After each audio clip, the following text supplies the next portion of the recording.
canal. Por supuesto, a través de nuestra aplicación que los invito a que la bajen en sus teléfonos y en sus tabletas, Americano Media. Bien fácil que la encuentren. Lo mismo en Apple, que si usted tiene Android, allí van a buscarlo, pero también saben dónde, en sus televisores. Adicionalmente, recuerden que estamos transmitiendo en vivo por Sirius, gracias a los oyentes conectados por el canal 153 de Sirius XM. Un gran saludo para todos ustedes. Yo soy Lourdes Jubieta, hoy con ustedes esta próxima hora, pues llevándoles algunas entrevistas de las informaciones, sobre las informaciones que son noticia. Queridos oyentes, recuerden que estamos en plataformas como Roku, que ustedes pueden también vernos en Pluto TV, nos puedes ver en Apple TV, americanomedia.com, la aplicación y la que a usted más le guste en Amazon, también estamos allí, eso se llama Prime Video. Estamos, por supuesto, en YouTube. Un gran saludo a los oyentes conectados en YouTube. Así que les doy la bienvenida a esta próxima hora de información, de opinión. Esto es un programa de opinión y de entrevistas que estamos a esta hora pues produciendo para todos ustedes. Quería, antes de comenzar con nuestro plato fuerte que manejamos en este programa, que siempre es la economía, la política, las relaciones internacionales, hoy tenemos la última superluna del año. Así que si usted tiene la posibilidad de observarla, hágalo, porque está espectacular. Estos son estas maravillas que nos ofrece el universo. El universo siempre es un espectáculo, el cielo siempre es un espectáculo, y a simple vista, si el clima lo permite, si no está nublado y usted no tiene mucha contaminación visual, usted va a poder ver a nuestro satélite natural, a la luna, que se va a mostrar un 17% más grande, un 30% más brillante cuando esté en su punto más alejado de la Tierra. Así lo informaba la NASA. Así que si usted tiene la oportunidad hoy de verla, véala, porque es la última superluna del año 2022. Bueno, también revisaba para ustedes temas un poco menos estimulantes, ¿no? Y uno de ellos es la economía. ¿Cómo vamos con la economía en el país? ¿Y por qué las estaba revisando esos puntos? Porque hay una encuesta que quería conversarla con ustedes sobre los hispanos. ¿Qué opinan los hispanos de cuál es la situación de este país? Y bueno, la mayoría de los hispanos, sondeados por una organización, Unidos USA, dice que ellos prefieren a los republicanos para combatir la inflación y mejorar la economía. Y la mayoría dice que el país avanza en la dirección equivocada, ¿no? Estamos hablando del 60%, 60, de latinos con derecho a voto en estas elecciones de medio tiempo, las elecciones legislativas de noviembre, cree que Estados Unidos avanza en dirección equivocada, según este sondeo que les acabo de mencionar.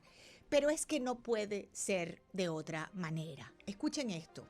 La mayor preocupación de los latinos, contrario a lo que nos han dicho en el Partido Demócrata, queridos amigos oyentes, no es la reforma migratoria, no es los temas de seguridad migratoria precisamente. Estamos hablando que la mayor preocupación de los hispanos es la inflación, el aumento de los precios. Y este es el orden: inflación, aumento de los precios, el crimen, lo que hemos hablado aquí hasta el cansancio, el aumento de la criminalidad en estos últimos 2 años y medio, ciudades que están sometidas por el AMPA en los Estados Unidos. Esa es otra de las mayores preocupaciones de los hispanos en los Estados Unidos. La violencia con armas, evidentemente somos las minorías también de los más afectados por esa violencia y ese AMPA desbordado. El empleo, el acceso a la salud y el derecho al aborto, que destacó dentro de esta encuesta y que sorprendió a muchos, porque pensaban que una posible reforma migratoria y la seguridad en la frontera, así como la pandemia del coronavirus, eran los temas principales de los hispanos. Y resulta ser que nanay, no es así. Dicho esto, lógicamente, pues tengo los numeritos de la inflación. La inflación. ¿Por qué los hispanos tenemos en primera línea de opciones la inflación, el aumento de los productos que consumimos a diario y adicionalmente la seguridad. Esos son los 3 puntos fundamentales según esta encuesta que le interesan a los hispanos. Bueno, seguimos hoy la inflación parada allí, apostada en el máximo de 40 años en los Estados Unidos.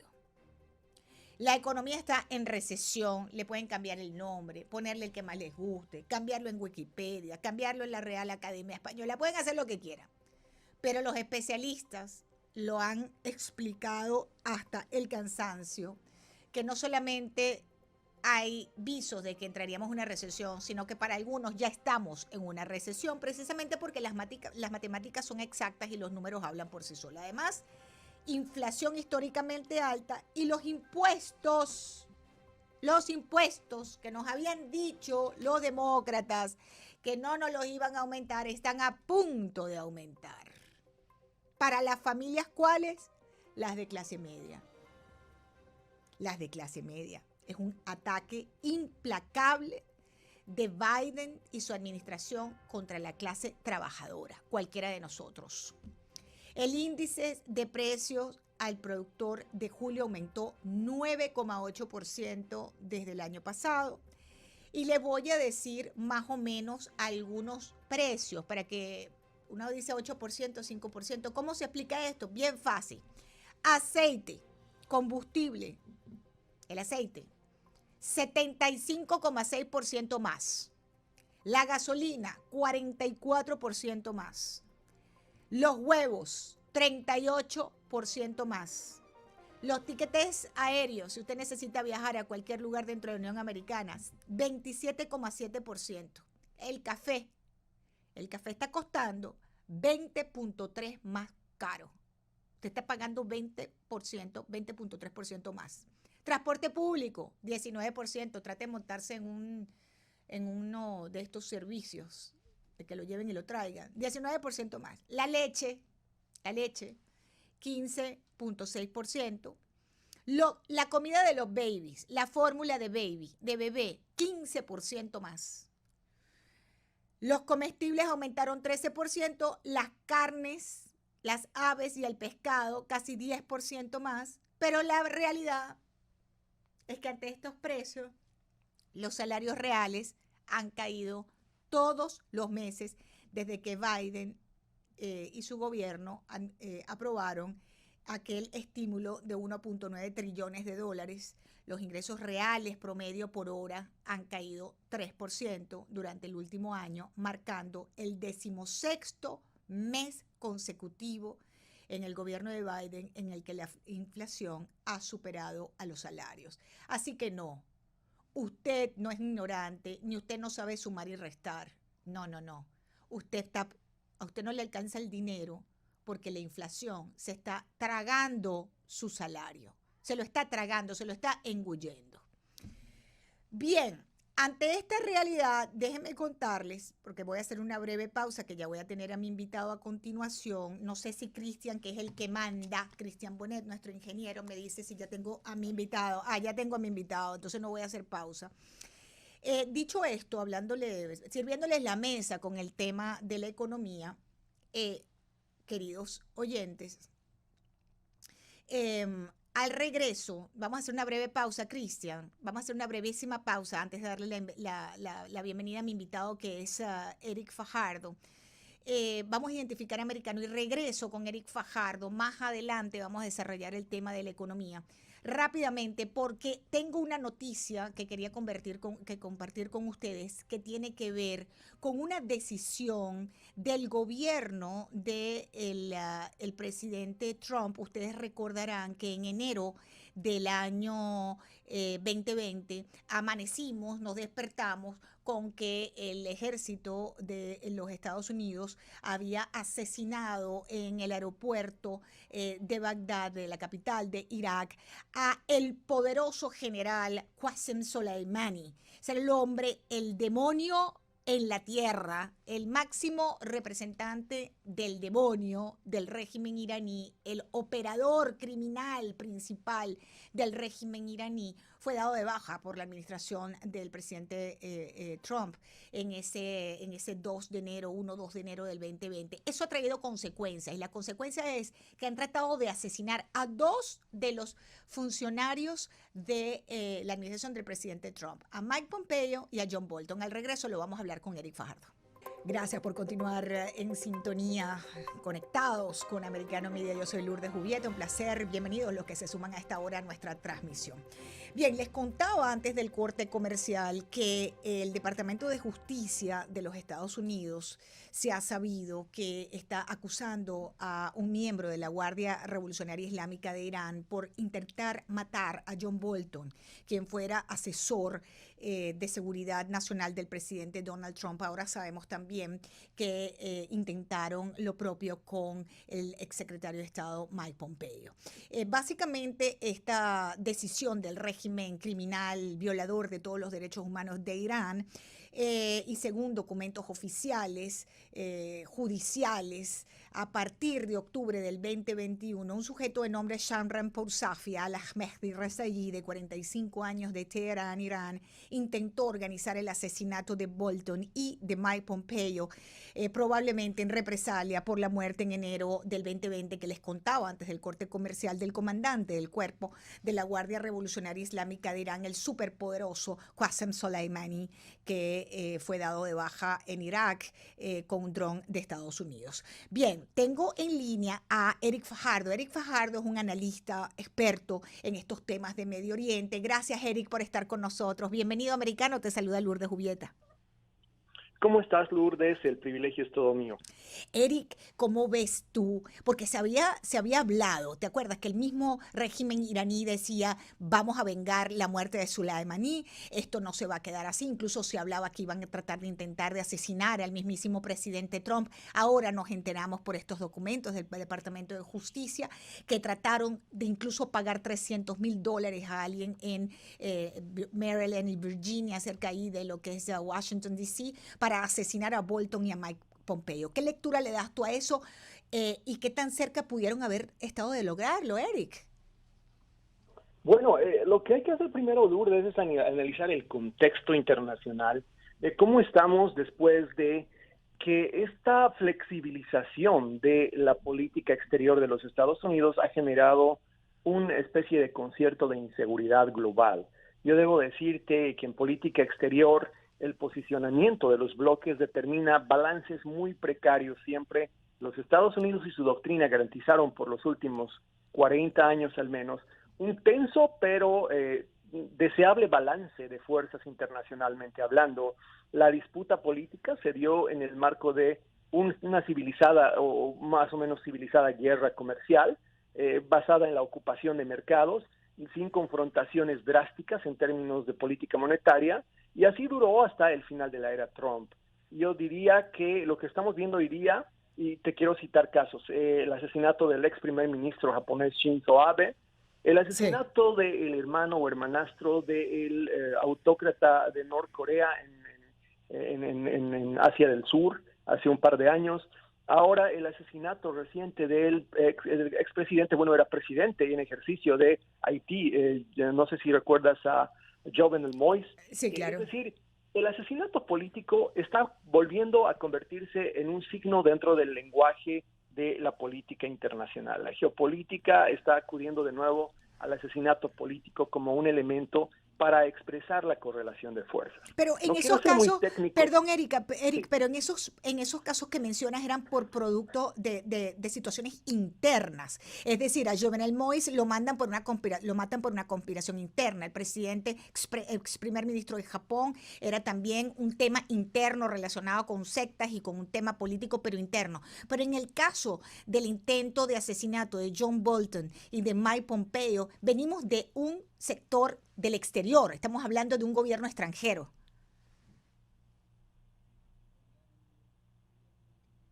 A ver, Eric. No escucho a Eric.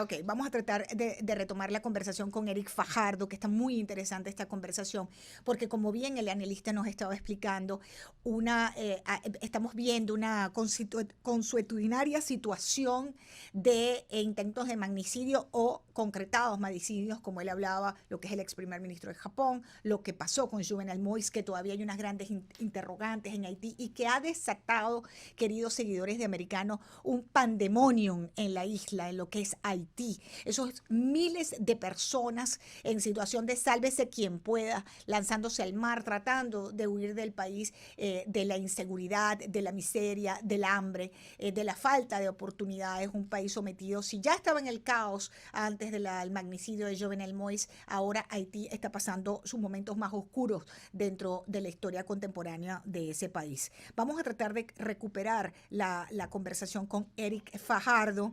Eric Fajardo es analista en Medio Oriente y la noticia por lo cual estamos invitándolo hoy al programa es que nos ha informado el Departamento de Justicia que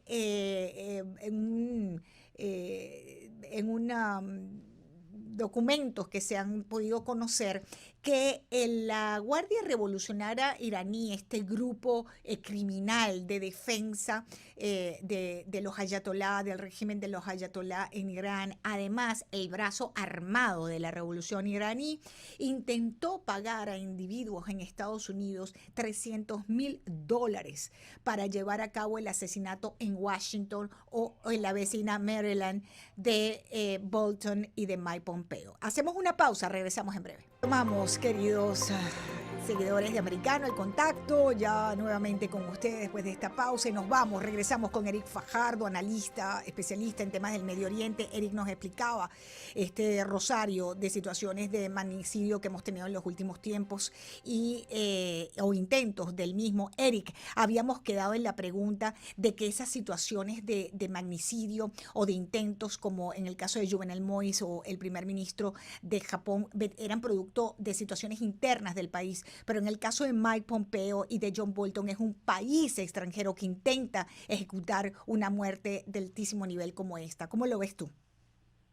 Exactamente, ese es mi punto, estimada Lourdes. Yo dudo que hayan cosas en el mundo que sucedan ya como cuestiones eminentemente de Estado, sin ningún tipo de interés por fuera, sobre todo cuando se trata, por ejemplo, de John Bolton. Es un asesor de seguridad que ha sido especialmente rígido en ciertos temas. Recordarás tú su deposición después de la cumbre para discutir la crisis política de Venezuela en Perú, ¿verdad? Sí. Es decir, él tiene una especie de sentido simbólico para un Irán que ha estirado los brazos de su geopolítica en Latinoamérica con mucha fuerza los últimos 10 años. La presencia de Venezuela como un aliado estratégico de Irán, la presencia más bien de Irán en Latinoamérica a través de Venezuela, los problemas de Emtrasuri, ese avión que no creo que sea el único, que anda viajando sin licencia, sin auditaje, convirtiéndose en un factor de inseguridad hemisférica, son temas que te permiten ver cómo no están desprendidas las cosas, así como tampoco, y no es una presunción, esto es absolutamente racional, tampoco creo que China sea totalmente ajena en términos de la política regional en el Asia a lo que sucede ya sea con un hermanastro de el dictador norcoreano o finalmente con un ex primer ministro japonés. Estos asesinatos políticos tienen que ver, el asesinato político por definición tiene un efecto global, y eso lo puedes ver desde el principio de la Primera Guerra Mundial. Por eso es que pienso que hay que atender un poco al clima general en el cual esta clase de mensajes, este lenguaje de violencia extrema está volviendo a convertirse en parte de la retórica política. Lo de amenazar a Mike Pompeo, lo de amenazar a John Bolton, es un indicador de hasta dónde, primero que nada, hasta dónde se ha debilitado la imagen de autoridad, la imagen de solvencia de los Estados Unidos, su imagen de liderazgo global, y segundo, hasta dónde el lenguaje de la política exterior está cavernicolizándose, se está convirtiendo otra vez en un lenguaje primate, en un lenguaje neandertal, y eso tiene que ver también con el desinfle de la percepción de seguridad que la política exterior americana ofrecía. Y de fortaleza. Según el Departamento de Justicia, este miembro de la Guardia Revolucionaria, que ahora está buscado por el FBI, Shamram Pursafi, bueno, este sujeto mantuvo contactos entre octubre del año pasado, octubre del 2021, y abril de este este año 2022 con asesinos a sueldos en Estados Unidos para que rastrearan esos movimientos de Bolton y de Pompeo y ejecutaran el asesinato. Ahora que mencionabas lo del avión, Eric, veía a funcionarios del gobierno de Venezuela anoche en una transmisión decir que ese era su avión, el que está en la Argentina retenido, y están causando una situación de diferencia importante con el gobierno de la Argentina, que es uno de sus principales aliados en la región, en el tema de Venezuela puntualmente, por ese avión iraní. ¿Qué hay en ese avión iraní que es tan importante y tan definitorio para el régimen de Venezuela cuando están dispuestos a pelearse con uno de sus principales aliados en la región como es la Argentina? Los han llamado al presidente, acólitos del régimen de Venezuela han llamado al presidente de Argentina por una cantidad de insultos terribles. ¿Qué pasa allí, Eric?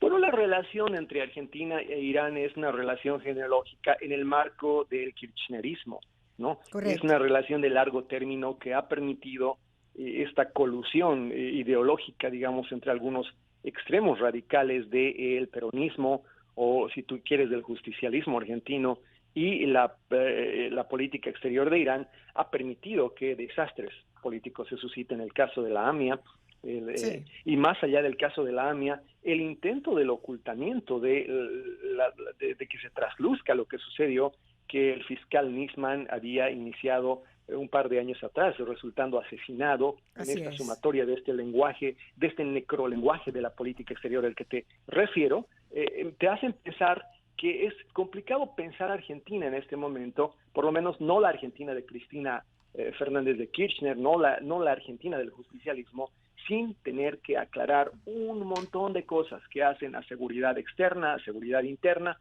pero y además, lo más importante, a seguridad hemisférica. Están circulando, y Argentina, está claro después de las primeras pesquisas en el caso de Entrasur, ha sido uno de los puertos, una de las cabeceras de playa para una circulación de bienes que por ahora se presume serían sencillamente tecnología militar, tecnología nuclear, quizá incluso funcionarios no oficialmente desplazándose, pero ¿qué te hace pensar esto en función de la inseguridad y de las amenazas sobre Pompeo y Bolton? Podrían también magnicidas, podrían armamento, podría drogas estarse traficando o trasladando a través de un avión que no tiene que darle cuentas a nadie, que para mí es una liability terrible en la concepción de política y de seguridad interna. Absolutamente. Y finalmente me queda un minutico, Eric. A los términos de lo que es la seguridad nacional, la percepción es de un país, me refiero a Estados Unidos, debilitado, correcto, de que está siendo penetrado por distintos lugares, frontera sur, estamos hablando de este tipo de situaciones que ahora conocemos. La percepción mundial es de un país debilitado en su seguridad nacional, ¿estás de acuerdo? Absolutamente, yo lo he planteado, ha habido un abandono de la doctrina de seguridad nacional, doméstica, hay una extraña, yo diría un vagar en el tema de la política exterior, se ha abandonado la doctrina en política exterior de los Estados Unidos que estuvo vigente por 60 años. Por supuesto que estamos en una situación de vulnerabilidad extrema, por supuesto que es el tiempo en el que vas a ver, yo diría, reproducirse este tipo de lenguajes y situaciones. Soleimani era una pieza clave en Irán y lo supimos quienes miramos la política exterior desde el principio, iban a tratar ellos de cobrarse una venganza, una retaliación por aquello. Correcto. Gracias, Eric Fajardo, analista, especialista en temas del Medio Oriente. Un placer siempre tenerte en Americano, Eric. Gracias. Un gusto, Lourdes. Hasta siempre. Hasta siempre. Bien, y otro tema que también, por supuesto, queríamos traer a la mesa de trabajo el día de hoy y lo retomamos, es el tema de la economía, el tema con el que abríamos el programa.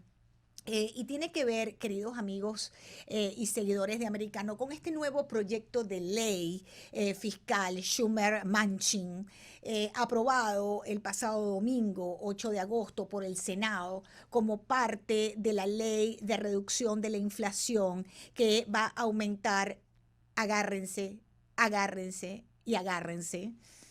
Va a aumentar los impuestos de todos nosotros, sobre todo la clase media, y va a impulsar al IRS, lo que es el Departamento del Tesoro de los Taxes, en alrededor 80.000 millones. La vicepresidenta Kamala Harris aprobó ese proyecto de ley que, bueno, por supuesto, sigue su proceso natural de la Cámara, etcétera, etcétera, pese a la oposición que se encontró por parte de la mayoría de los republicanos. El Comité Nacional Republicano explicó que esta nueva ley, escuchen, va a provocar que los estadounidenses de menos recursos y las pequeñas empresas, sí, su peluquería, su tallercito mecánico, su centro de costura, los emprendedores pequeños, las empresas pequeñas, son ahora con 87.000 agentes del IRS más.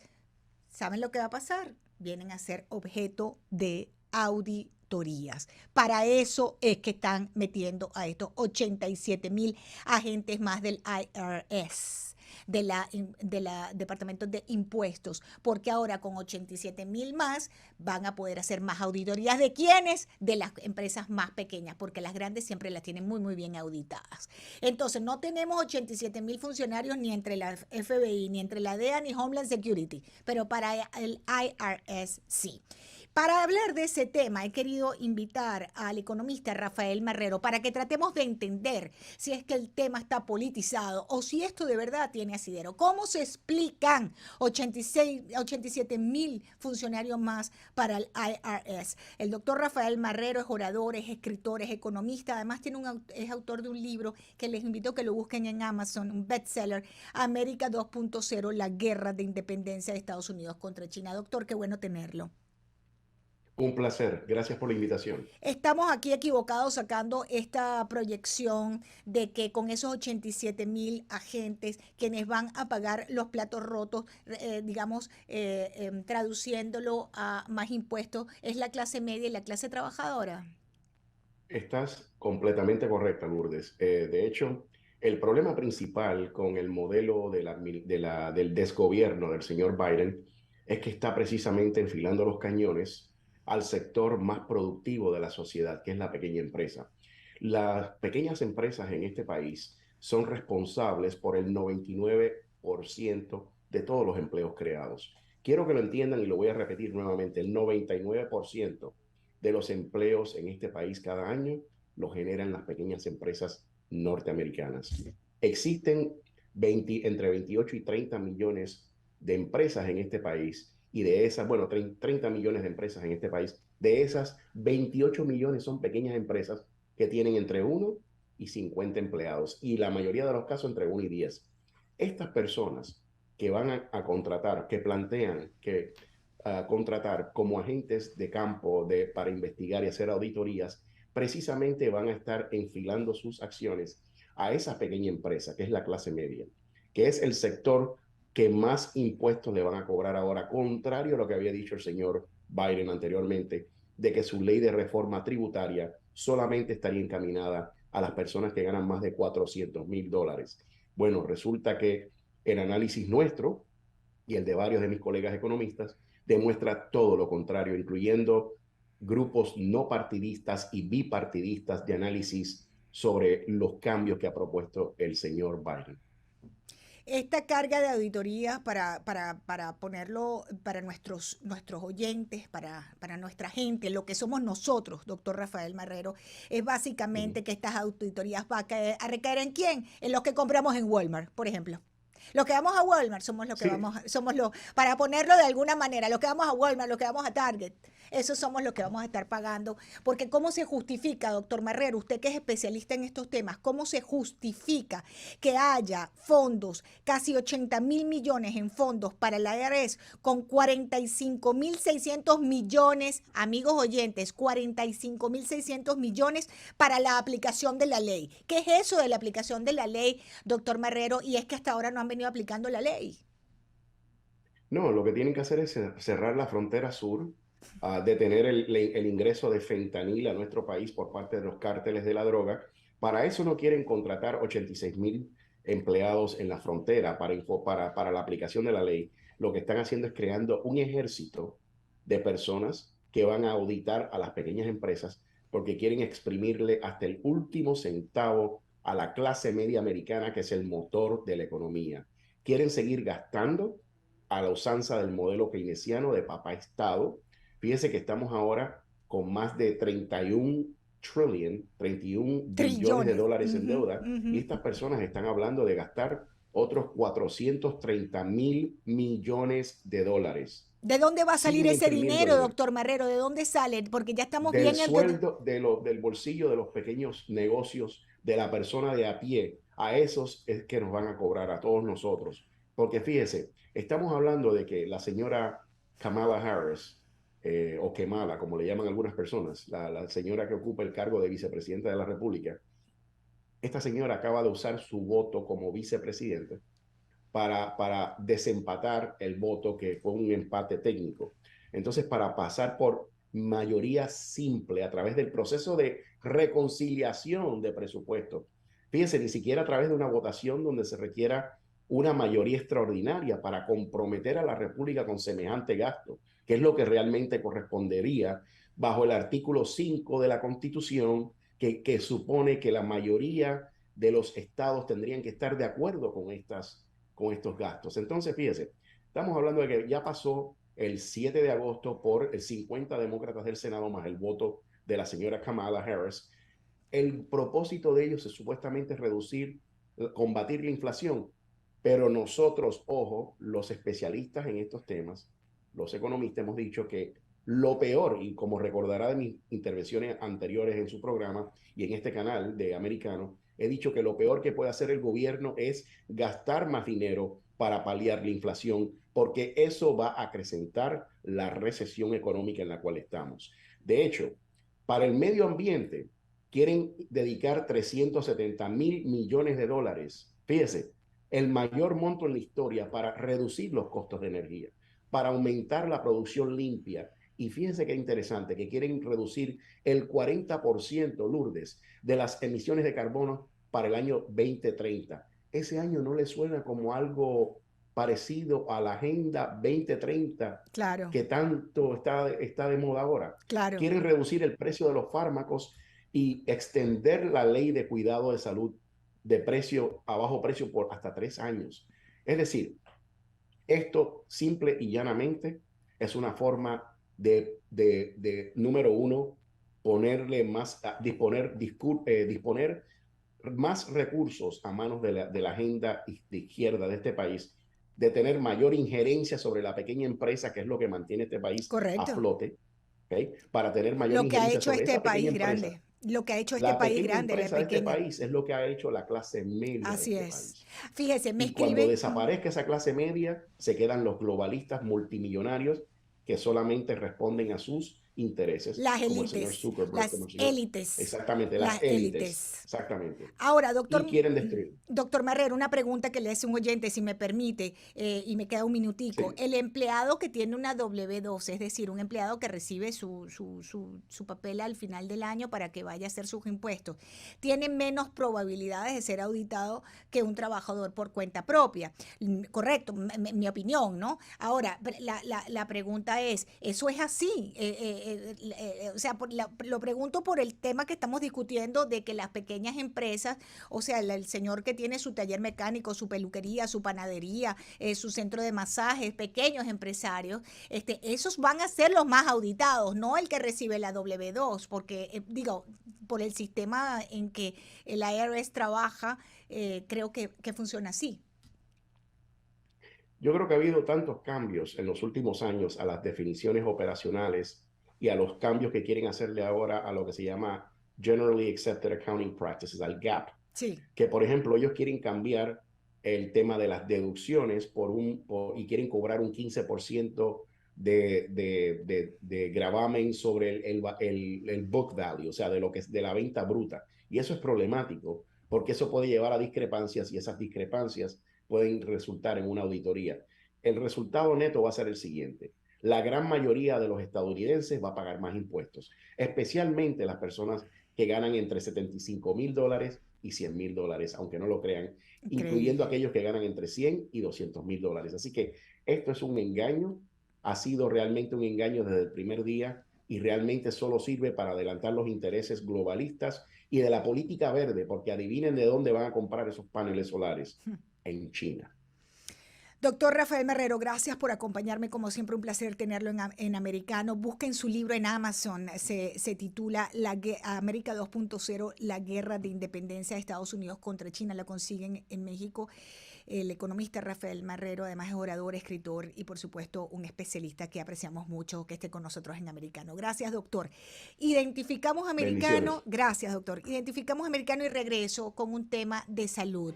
Como ustedes saben, porque ustedes escuchan Americano, falleció la actriz y cantante Olivia Newton-John. Tuvo 30 años batallando sobre un cáncer de mama que se ha llevado a tantas mujeres amadas, ¿verdad? Tantas queridas amigas que han fallecido víctimas del cáncer. Al regreso va a estar con nosotros un médico oncólogo hablándonos un poco sobre el cáncer de seno. Ya volvemos. Nosotros recuerden bajar nuestra aplicación, lo puedan hacer en sus teléfonos, en sus tabletas, por supuesto en sus televisores, y así van a poder disfrutar de toda la programación de Americano Media completamente en vivo. Un gran saludo a los oyentes que me están escribiendo por YouTube, los leo. Gracias por ese cariño. Además, estamos en vivo también en Getter, en todas las plataformas, en Hulu, en Pluto TV, en Apple TV, en Amazon Prime, estamos en Roku, así que buscan Americano. Lo más sencillo es bajar la aplicación. Ustedes la bajan y ahí nos encuentran rápidamente y no tienen por qué ningún motivo, razón ni circunstancia por la cual perderse la programación de Americano Media. Bien, les decía, había querido hablar de este tema con ustedes porque tenemos además una gran audiencia femenina, pero aunque no sea audiencia femenina, los hombres sufren mucho también con las pérdidas de las mujeres en su vida por el cáncer de mama, que hay que decir que los hombres también pueden llegar a sufrir de cáncer de mama y ahora lo vamos a explicar bien, pero el motivo por el que vamos a hablar de eso estos minutos es porque falleció una actriz queridísima, ¿no? Todos la recordamos, a Olivia Newton-John, esta estrella que nos hizo pues pasar momentos tan agradables con películas como Grease, recordarán aquella película Vaselina junto a John Travolta. Bueno, ella estuvo 30 años luchando contra el cáncer de seno y habitualmente vemos que una persona con cáncer de seno, pues digamos lo que es el resultado de la enfermedad es mucho más breve, 30 años. Creo que podríamos coincidir en que luchar 30 años con una enfermedad es muchísimo tiempo, pero para eso, para saber la verdad, hemos invitado a un médico, a un number one, el médico oncólogo especialista también en salud de las mamas, el doctor Luis Torres Estrado. Doctor, qué bueno saludarles, Lourdes Jubieta, bienvenido a Americano. Hola Lourdes, ¿cómo estás? Un placer estar de nuevo contigo, como siempre. Gracias, doctor. 30 años luchando contra un cáncer de seno, ¿eso es común? No, espera, vamos a tratar de definir exactamente qué es lo que sucede con este tipo de pacientes. Okay. La inmensa mayoría de las personas no luchan con la cantidad de tiempo de sobrevida global con la enfermedad. ¿Qué te quiero decir? Vamos a poner el caso tan renombrado últimamente de Olivia Newton-John. Ella adquiere la enfermedad a los 43 años, cosa que pareciera que fuese una edad temprana. Sin embargo, debemos decir que existen un 10% de casos que se pueden ver de 40 años o menos. Entonces, ella adquiere la enfermedad, se realiza un tratamiento y este tratamiento la colocó a ella en algo que nosotros denominamos sobrevida libre de enfermedad por un tiempo. En ese tiempo, por supuesto, la paciente no tiene evidencias científicas de reactivación de su enfermedad. Transcurrieron muchos años, y mal no recuerdo, en el año 2017, ella tuvo una recurrencia de la enfermedad a nivel de su columna. Es decir, una metástasis ósea de ese cáncer. Okay. Pero fíjate, antes de ese tiempo ella estaba libre de enfermedad.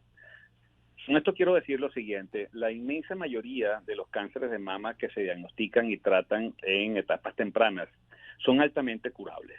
De hecho, en estadio 1 tenemos un 95% de curación. Sin embargo, fíjate que queda un 5%. Sí. Y ese 5% significa que esta enfermedad puede recurrir en cualquier momento de la vida de la persona. Sí. Es una sobrevida muy, muy alta, pero sin embargo, repito, no es una curación absoluta, una curación que digamos el 100% de las veces los pacientes se curan. Y por supuesto, este tipo de situaciones de recurrencia se van a ver mucho más frecuentemente en aquellas pacientes que se diagnostican con enfermedad avanzada, es decir, estadios 3, ¿okay? O estadios 2B, que son estadios relativamente avanzados, entonces las posibilidades de que la enfermedad se disemine a otras partes del cuerpo es mayor. ¿A qué edad baja el riesgo de cáncer de mama en las mujeres, doctor? Sí, normalmente decimos que hay un pico de incidencia alrededor de 60 a 63 años, es donde hay más cáncer de mama, porque el cáncer de mama, los dos principales factores de riesgo son ser del sexo femenino y incrementar en edad.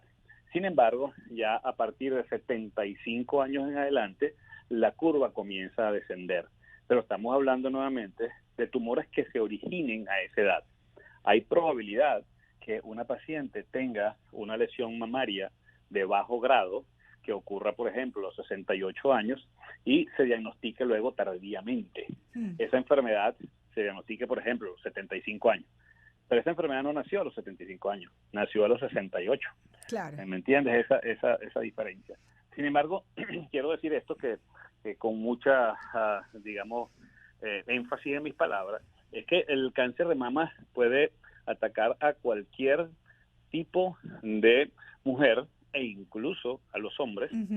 Fíjate que las cifras que esperamos este año en Estados Unidos son aproximadamente unos 287.800 casos en la mujer y 2.700 casos en el hombre. En el caso del hombre, porque las mujeres continuamente nos estamos evaluando con ecos, con mamografías anualmente, pero los hombres no se hacen mamografía como no hacemos las mujeres. No. Entonces, como un hombre, en el caso de los hombres, ¿cuáles son los síntomas del cáncer de mama? ¿O cómo pueden ellos saber? La inmensa mayoría de las veces ocurre una lesión con síntomas y signos clínicos.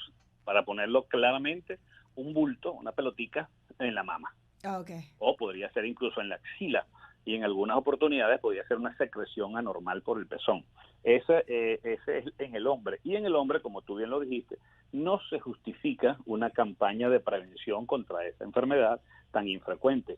En el hombre, digamos, lo que equipararía al cáncer de mama en la mujer es el cáncer de próstata. Correcto. Para eso sí tenemos una serie de campañas de pesquisa y de prevención en el hombre. No se justifica cáncer de mama, campañas de prevención para cáncer de mama en el hombre. Una pregunta, doctor, me queda 1 minuto y medio, usted es hombre de radio, usted sabe cómo es esto. Sí, ¿Qué le decimos a nuestros oyentes, a nuestros seguidores con respecto a la prevención? Yo creo que esa es la clave, ¿no? La prevención. Claro, definitivamente. La prevención es la clave. Ya dijimos al comienzo del programa que si diagnosticamos la lesión en etapas tempranas es altamente probable que la podamos curar. Otra cosa que siempre le digo a las pacientes, el 80% de las lesiones que ocurren en la mama son benignas, no cancerosas. Por lo tanto, eso de que me salió algo en la mama y tengo mucho miedo de ir al médico porque va a ser malo, es terrible porque allí en ese momento perdemos tiempo. Claro. Y repito, en un buen porcentaje de los casos eso va a ser negativo. Existen estudios epidemiológicos que efectivamente pueden reducir el cáncer de mama hasta un 30% de las veces, y esos están relacionados con la dieta saludable, el peso, un peso adecuado para la talla, no fumar, tomar alcohol socialmente. Yo no puedo decir nunca que no, porque tú sabes cómo me gusta a mí el vino. Sí. No, pero una copa experto en vino. Ajá. Sí, señor. Y luego hacer ejercicio físico, ¿no? De manera rutinaria. Por ejemplo, caminar 30 minutos de caminata activa 5 veces por semana ha demostrado disminuir el riesgo de cáncer de mama. Qué maravilla. Fíjate que, por ejemplo, las mujeres de alta competencia, las deportistas, el riesgo de cáncer de mama es 55% menor que en las mujeres que tienen una vida sedentaria. A comer bien, hacer ejercicio, no fumar, una copita de vino de vez en cuando y hacerse su mamografía y su eco mamario. Mamografía de pesquisa a los 40 años, aunque no tenga síntomas. Correcto. Y luego, autoexamen de la mama una vez al mes en fecha fija después de la menstruación a partir de los 18 años. Si la mujer ya no tiene menstruación, una fecha fija del mes, por ejemplo, los primeros de cada mes, usted se hace su autoexamen de la mama. Conoce bien su mama y si existe algo diferente al mes anterior, no demore en acudir al médico. Doctor, le agradezco enormemente el médico oncólogo, el doctor Luis Torres Strauss, con nosotros a propósito de la situación ¿no?, de fallecimiento de una queridísima actriz por cáncer que batalló, como ya nos explicó, 30 años por la enfermedad. Gracias, doctor Torres Strauss. Amigos, me tengo que despedir. Les agradezco muchísimo haberme acompañado estos minutos, este tiempo que diariamente compartimos con ustedes a través de Americano Media. Seguimos conectados, no se despeguen de Americano.